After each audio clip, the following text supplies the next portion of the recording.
legislation reform or climate change mitigation lie ahead of us. There have been tools for economic analysis to evaluate reform options and estimate their impacts that have been developed and refined over the years, and benefit cost analysis is now established as a tool for evaluating public investments, and one that is now increasingly turning up in election promises as if you like, as a way of ensuring and justifying, rationalising different courses of action. Economists have drawn from other disciplines to fill gaps in economic analysis, and real options analysis has been adapted as one example from finance to evaluate investments in energy and irrigation. And I would certainly strongly emphasise the importance of multidisciplinary thinking, teams and analyses in solving the problems, the very complex problems of today. So all of this has contributed to a strong and flexible economy. The microeconomic reforms of the past 30 years have assisted us to weather two substantial financial crises, supported by some other external factors that worked in our favour of other kinds. But the GFC and the Asian financial crisis obviously were those two examples.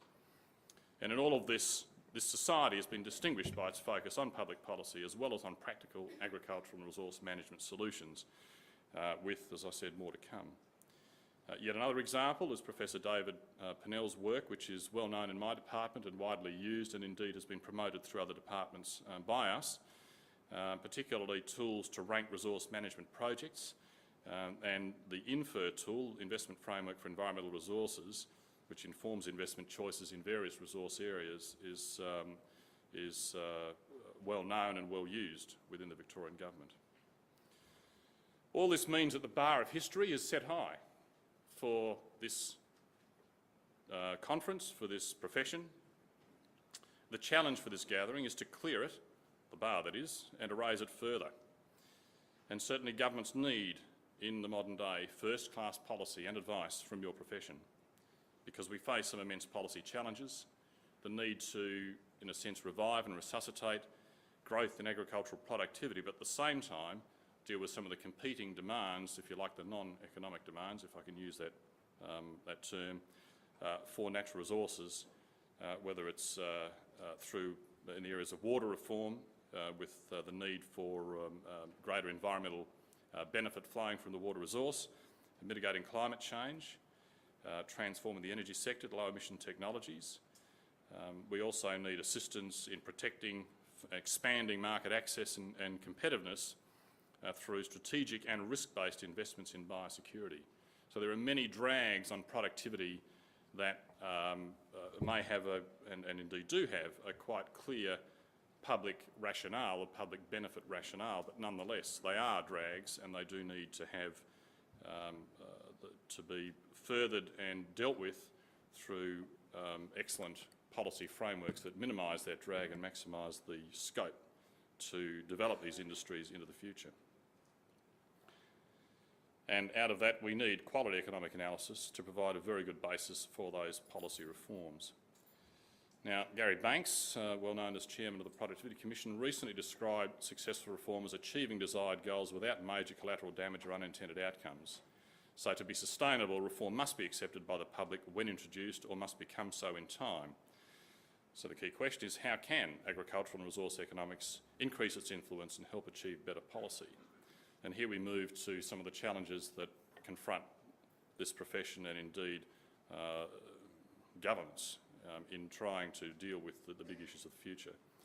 So to achieve reform, we need to avoid two potential types of policy failure. One is the failure that occurs of policy despite extensive economic analysis, and the other is failure through not having enough of it. And in the first case, failure which comes about despite high-quality analysis, the departure point for discussing that subject is that good economic analysis is not enough. Successful reform requires solid evidence about what works, leadership to make the case, good judgment to sense and seize opportunities at the right time, and detailed attention to equity and fairness, transition and adjustment. And it's in that last point that the challenges perhaps for economics and for economic analysis are significant in my view. Now, while economists shouldn't try to become politicians, second-guess impacts and adjust their advice on political grounds, they need to increasingly inform decision makers on the likely impacts of reform on different segments, consumers, businesses, industries, regions. So a much more different lenses of impact need to be employed or deployed. But also that analysis increasingly has to be frame by frame. It needs to understand how over time and in space and in segments impacts occur in order to provide the cue for management solutions so that the acceptance that Gary Banks talks about for reform can actually be planned for and not just hoped for.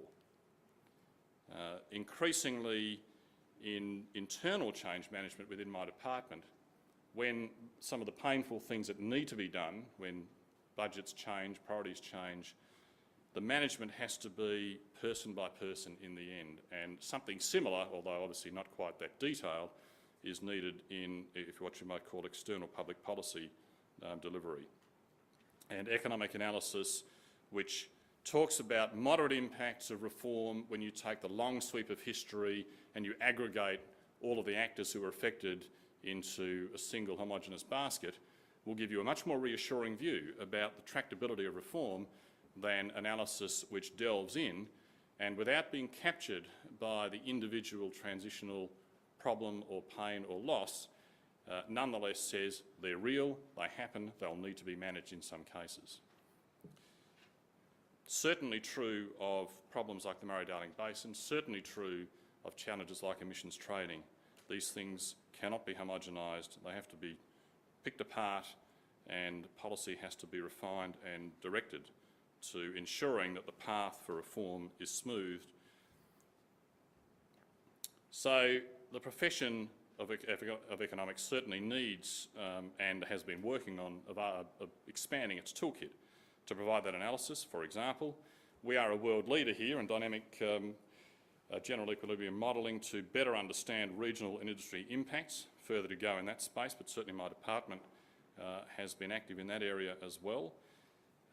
Tools are needed to continually assess trade-offs and mitigate those negative impacts I spoke about.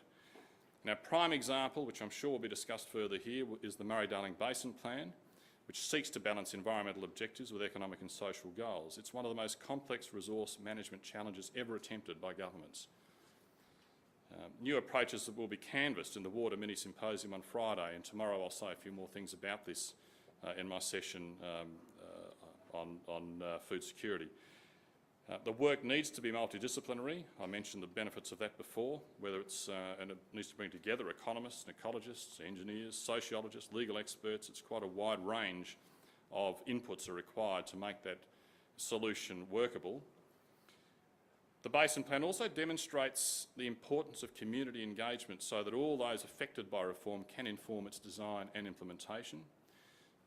In addition to not anticipating through forecasting and analysis where the impacts may lie, a key reason for policy failure is the failure to engage adequately with the people who are so affected.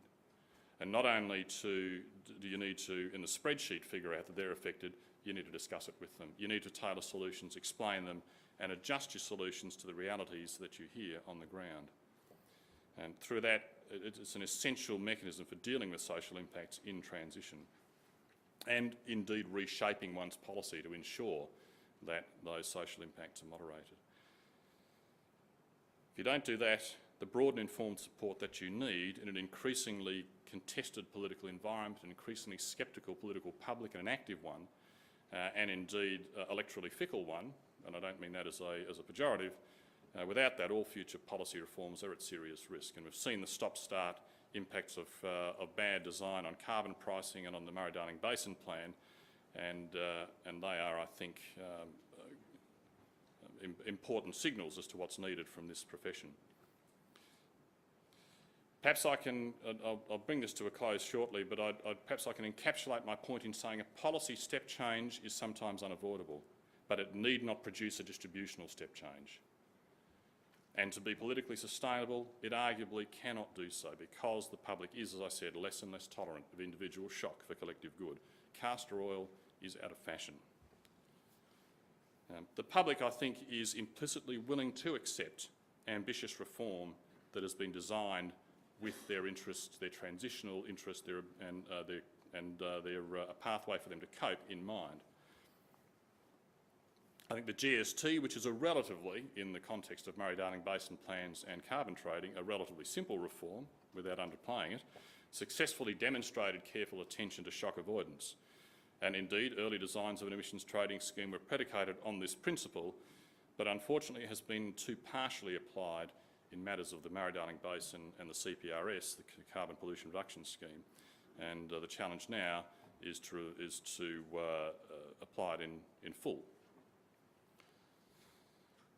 So that's one challenge, and the second complementary challenge is where economic analysis is to ensure that economic analysis is employed early enough, where in many cases at the moment it may not be.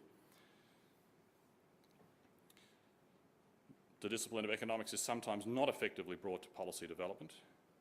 That can happen with regulation that is imposed without valuing the public benefit that's being sought where valuation is possible.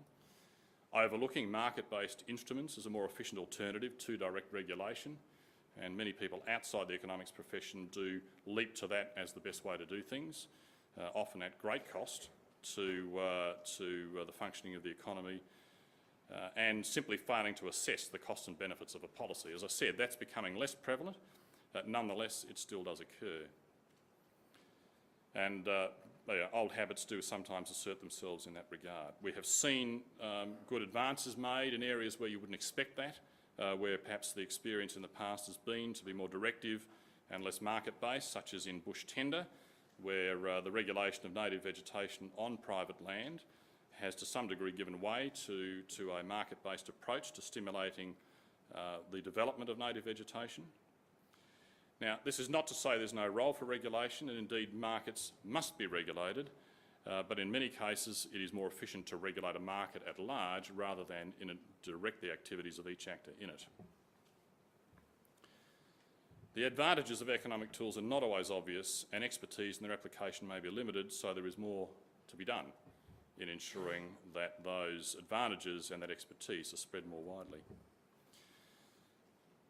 Now, DPI certainly has attempted to play our part in this. We have strengthened our pool of economic talent, and many of our talented economists are here today.